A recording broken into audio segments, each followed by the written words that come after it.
Bonsoir à tous, ravi de vous retrouver. Voici les titres de votre journal. Les acteurs de la mode, les stylistes, les designers étaient aujourd'hui à la primature pour échanger avec le Premier ministre Patrick Achi. Ils ont évoqué les difficultés de leur secteur avec le chef du gouvernement qui veut faire d'eux des champions nationaux. Vous devez prendre soin de votre cœur pour éviter les maladies cardiovasculaires. La journée mondiale du cœur est célébrée chaque 29 septembre pour vous rappeler cette nécessité. La célébration de cette année a pointé du doigt les facteurs de risque que sont le tabagisme, l'hypertension artérielle, le diabète. Nous reviendrons sur la célébration d'aujourd'hui à Grand-Bassam. Et puis, c'est la colère à Beyrouth, au Liban, après la suspension de l'enquête sur l'explosion du port survenue en 2020. Une explosion qui a fait plus de 200 morts et 7000 décès, ainsi que d'énormes dégâts matériels. Les manifestants dénoncent les pressions politiques. On commence avec cette rencontre entre le Premier ministre Patrick Achi et les acteurs de la mode. Le chef du gouvernement poursuit ses rencontres sectorielles avec le secteur privé. Les designers, stylistes, modélistes et les industriels du textile ont déjeuné avec lui aujourd'hui. Le but de ces échanges, recueillir les difficultés du secteur, apporter des réponses durables et faire d'eux des champions nationaux. Pierre Dipomela, chèque bleu. Les créateurs de mode, stylistes, modélistes, designers et industriels du textile étaient à l'honneur à la primature, invités à partager un repas avec le Premier ministre Patrick Achi dans le cadre de ces rencontres avec le secteur privé. Les acteurs de la mode ont exprimé leurs préoccupations dans une ambiance bon enfant. Ce sont entre autres les difficultés de l'accès au financement et le manque de formation.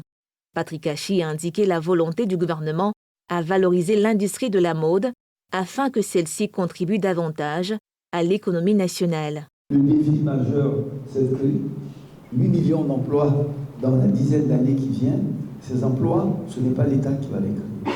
Ce n'est pas l'administration, c'est le secteur privé. Donc si le secteur privé n'existe pas, il n'y a pas d'emploi. Mais c'est également des ressources financières que l'État a, je le dis toujours, pour payer les salaires, pour construire des infrastructures sociales, proviennent des taxes qu'on prélève sur le secteur privé. Donc si le secteur privé n'existe pas, l'État n'a pas de ressources. Les créateurs sont sortis de ce déjeuner avec le sentiment d'avoir été compris. C'est une grande première de voir le Premier ministre qui vient à une table pour écouter nos préoccupations. Et la qualité des débats est à l'image de la personnalité qui était là. C'est un monsieur très cultivé qui sait de quoi on parle. Notre métier, c'est un métier noble où ça commence à aller de l'avant, mais malheureusement, il n'y a pas de base. Voilà, la formation. Les jeunes gens ne veulent pas être formés. Pour former les gens, il faut des pays pour les former en même temps. C'est beaucoup de problèmes. Moi, mon secteur, c'est le cuir. On est 30 millions d'habitants ici en Côte d'Ivoire et malheureusement, il n'y a pas d'industrie du cuir. Donc nous, ce que nous allons faire à notre niveau, c'est de présenter au Premier ministre un plan d'industrialisation permettant le développement du secteur. Les talents, il y en a, la créativité, il y en a. Reste maintenant un coup de pouce du gouvernement. On est revenu sur la problématique de la formation, de l'accès au financement et aussi de la valorisation des différents talents. Mon cri de cœur était que comme on le fait pour les artistes musiciens et les personnalités acteurs du cinéma, qu'on fasse de même pour les différents mannequins parce que depuis la nuit des temps, vous savez, de Valérie K, à Angèle Zakar, à Georgette Eto, Isabelle Moreno, aujourd'hui à Wassanoko en passant par moi, qui ont été les porte-flambeaux et des labels qui ont fait resplendir à certains moments le drapeau et le label 00225. Donc il est important pour nous qu'à un certain moment, l'État ait une vraie prise de conscience et mette une politique en place de valorisation des différentes icônes des podiums. Ces rencontres sectorielles du secteur privé ont démarré le 16 septembre dernier. Avant les créateurs de mode, le Premier ministre Patrick Achi a reçu les acteurs du cinéma, de la musique et ceux de la construction et du logement. L'objectif étant de mettre l'administration publique au service du secteur privé afin que celui-ci porte la croissance du pays avec des champions nationaux. Vous devez prendre soin de votre cœur. Pour vous le rappeler, la Journée mondiale du cœur est célébrée chaque 29 septembre. C'est une occasion de sensibiliser sur les maladies cardiovasculaires en insistant sur les facteurs de risque que sont le tabagisme, le diabète, l'hypertension artérielle. Et cela est d'autant plus important qu'en Côte d'Ivoire, l'hypertension artérielle est la maladie cardiovasculaire la plus répandue. Et ce n'est pas certainement un hasard ou une coïncidence sur le thème de la célébration de cette année, c'est prendre soin de son cœur. Le reportage de Yéli Traoré et de Fulgence Kissidou. Sensibilisation, dépistage de l'hypertension artérielle, du diabète, des cardiopathies, de l'obésité, exercice physique et conseils nutritionnels étaient au menu de la Journée mondiale du cœur, tenue dans la ville de Grand-Bassam sous le thème « Prendre soin de son cœur ». Pour l'occasion, les autorités sanitaires et leurs partenaires ont mis les bouchées doubles pour sensibiliser aux risques liés aux maladies cardiovasculaires, notamment. Il faut encourager la population à être plus active, faire de l'exercice physique de façon régulière. Il y a les facteurs alimentaires, alimentation saine, mais surtout la consommation de sel, il faut la réduire. Ce genre de journée nous permet de nous rapprocher de nos consommateurs, nos consommatrices, sensibiliser davantage concernant un repas sain, mais aussi les aider à se faire dépister et connaître davantage leur propre état de santé. Associations et ONG opérant dans le domaine des maladies chroniques non transmissibles tirent également la sonnette d'alarme sur la nécessité d'agir contre ces maladies. Les recherches dans le domaine font état de ce que les personnes qui souffrent de maladies chroniques telles que l'hypertension artérielle, le diabète et le surpoids sont plus exposées au risque de contracter la COVID-19 ou d'être plus gravement malades si elles étaient infectées par le virus. J'ai eu AVC depuis 2005. J'ai fait 1 mois dans le coma. Quand je suis sorti de là, je ne marchais pas. Même mon propre nom, j'ai oublié. Donc dans ça, on fait la sensibilisation et le dépistage de l'hypertension artérielle, obésité, diabète. Les habitants de la ville haute de Bassam se sont massivement déplacés sur le site de cette journée mondiale du cœur, où ils ont profité pour se faire dépister. Les maladies cardiovasculaires sont la première cause de décès dans le monde.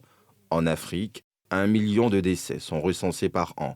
En Côte d'Ivoire, l'hypertension artérielle est la maladie cardiovasculaire la plus répandue. Les principaux facteurs de risque sont de nature comportementale et peuvent être prévenus, comme le tabagisme, le diabète et l'hypertension artérielle. La Côte d'Ivoire et le Niger ont décidé de chercher ensemble des solutions pour faire face à leurs défis communs, notamment le terrorisme. Les parlements des deux pays ont échangé sur le sujet pendant l'ouverture de la 2e session ordinaire de l'Assemblée nationale du Niger. La délégation du Parlement ivoirien a été conduite par son vice-président, Adama Bictogo. Salif Yalekwe nous en dit plus. La Côte d'Ivoire, pays hôte du Parlement nigérien. Une délégation conduite par Adama Bictogo, vice-président de l'Assemblée nationale de Côte d'Ivoire, a pris part à l'ouverture de la 2e session ordinaire du Parlement nigérien.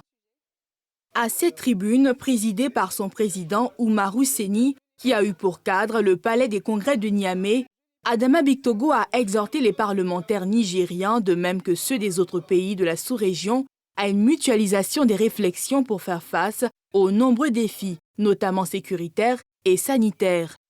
Ça a été pour nous un séjour très important, mais surtout un séjour qui nous a permis d'échanger entre les différents présidents de Parlement sur les différentes situations qui prévalent, aussi bien au plan sécuritaire, aussi bien qu'au plan sanitaire avec la Covid-19, aussi bien au niveau donc de la formation des jeunes.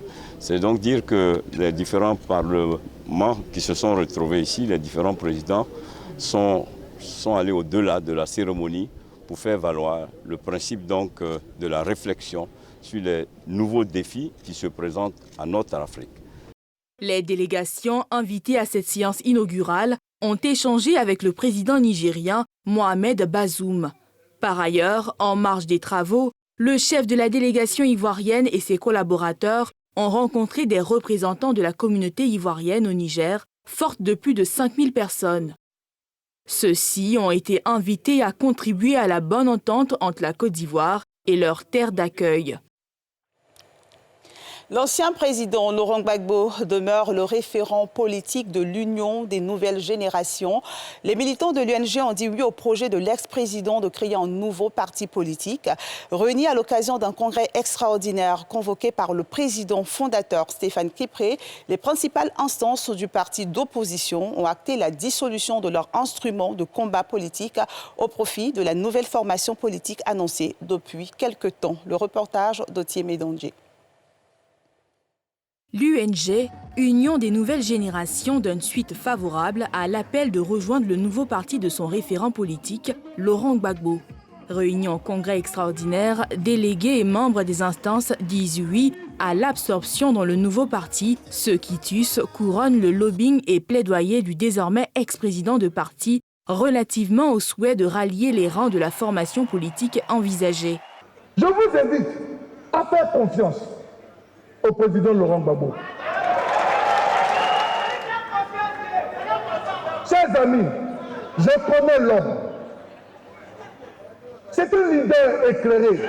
Disons ensemble oui à cet appel, car le projet auquel nous sommes invités, ce projet de rassemblement auquel le président Laurent Gbagbo nous appelle, est un projet crédible, est un projet grand et est un projet, pas pour sa personne, mais un projet pour la Côte d'Ivoire de demain.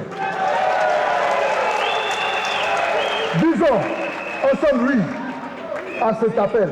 Notons que les militantes et militants de l'UNG avaient à leur côté, lors de ces assises de Yamoussoukro, plusieurs cadres du nouveau parti, avec à leur tête Sébastien Danon-Djedje, désigné président du congrès constitutif prévu du 16 au 17 octobre prochain.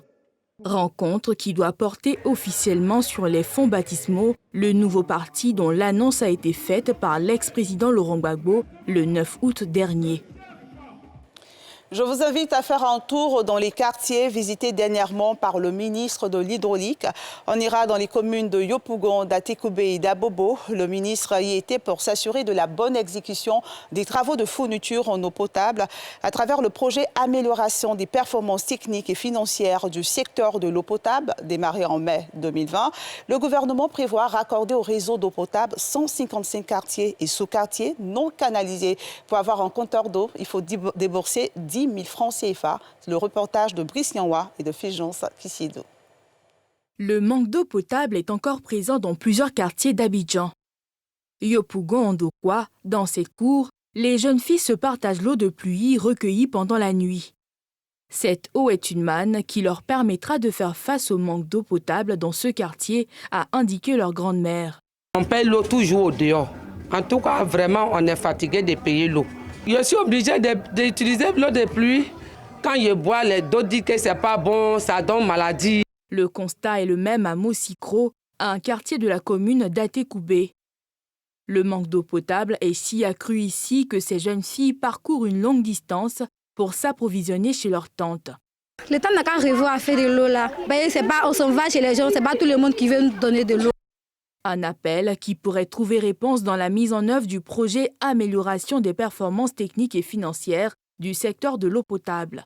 Démarré en mai 2020 par le gouvernement, ce projet permettra de raccorder au réseau d'eau potable 155 quartiers et sous-quartiers non canalisés.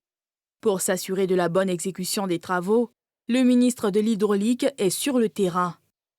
D'Indokwa à Mosikro, en passant par Koweït, Laurent Tchagba a fait le tour des maisons afin d'apprécier le travail réalisé.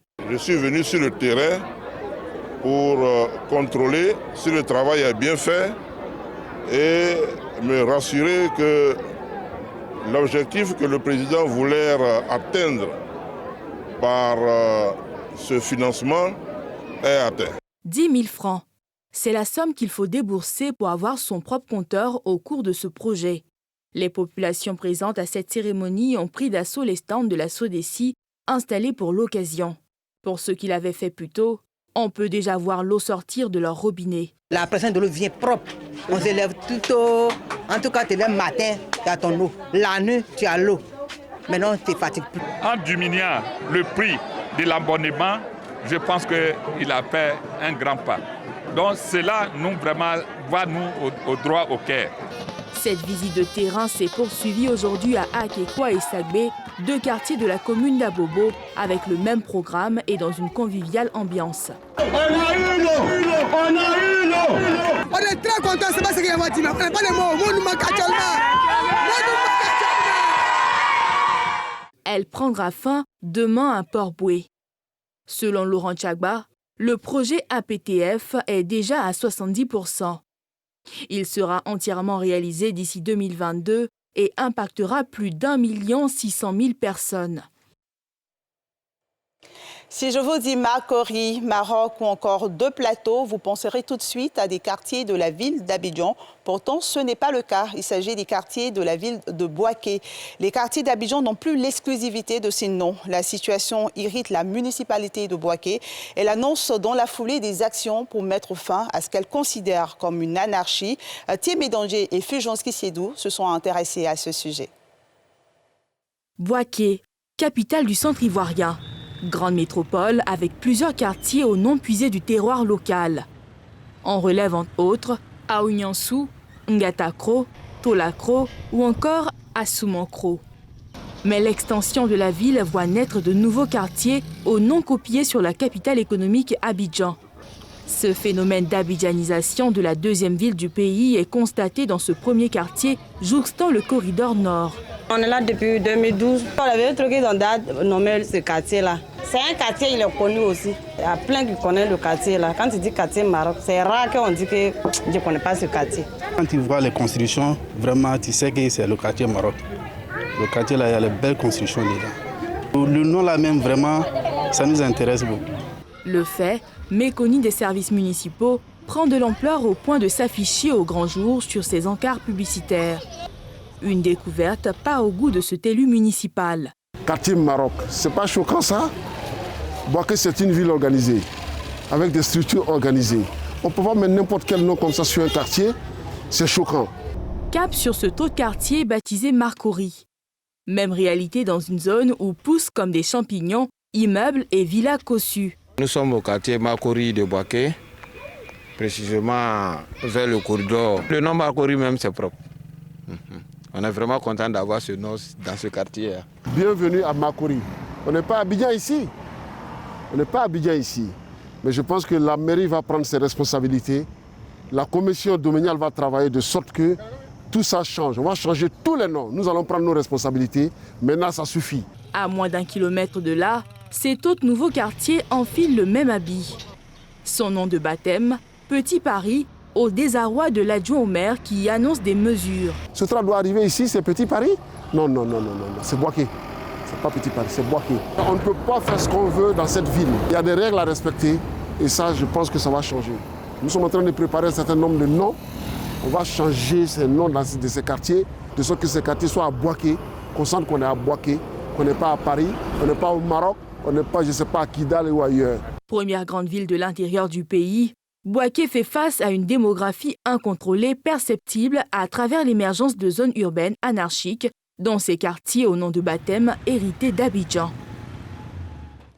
Intéressons-nous à l'actualité internationale avec cette colère des populations de Beyrouth. Des centaines de personnes, dont des proches des victimes de l'explosion au port de Beyrouth en 2020, ont manifesté devant le palais de justice. Elles dénoncent des pressions politiques exercées sur l'enquête suspendue une nouvelle fois. Nadia Ija. Ils étaient des milliers de Libanais à manifester devant le palais de justice de Beyrouth ce 29 septembre. Ces personnes, pour la plupart, proches des victimes de l'explosion du port de Beyrouth en 2020, dénoncent cette énième suspension de l'enquête sur ce drame qui a causé 214 morts, 6500 blessés et dévasté plusieurs quartiers de la capitale. Ce lundi, le juge Tarek Bitar, chargé de l'enquête, a dû suspendre son investigation après une plainte déposée contre lui par l'ex-ministre Noad Al-Machnouk. Ce dernier réclame le retrait de ce dossier des mains du juge, un obstacle de trop vers l'aboutissement de l'enquête que dénoncent les populations. Nous sommes ici pour leur dire qu'il n'y a pas d'immunité ou de protection religieuse ou secrétaire ou quoi que ce soit de plus important que la justice pour nos enfants. Il devrait laisser le juge Tarek Bitar faire son travail. C'est la première fois au Liban qu'il y a un juge qui est du côté du peuple. Laissez-nous enfin être en paix, après avoir enterré nos enfants en sachant qui ou quoi les a tués. Pour les manifestants, le tâtonnement de cette enquête est imputable aux autorités du pays. Ils essaient le même plan à chaque fois, que ce soit avec l'ancien juge d'instruction Fadi Sawan ou l'actuel juge d'instruction Tarek Bitar. Ils sont en train de prouver leur culpabilité sans notre aide. Je pense que maintenant, tout le monde sait qui sont les vrais criminels. Les parents des victimes, quant à eux, réclament justice pour leurs proches disparus. J'ai perdu ma petite fille dans l'explosion. Ils l'ont tuée dans sa propre maison. Elle a été tuée dans la sécurité de sa maison par les mêmes criminels qui essaient maintenant de suspendre l'enquête. Notons que des ministres et hauts responsables du Liban sont poursuivis dans le cadre de cette enquête. En février, un premier juge a été dessaisi de l'enquête. Plus de 140 ONG locales et internationales ont lancé un appel à l'ONU pour une enquête internationale. Et c'est la fin de ce journal. Merci de votre fidélité. Demain, vous retrouverez Mélina Makissi. Prenez soin de vous et à très bientôt.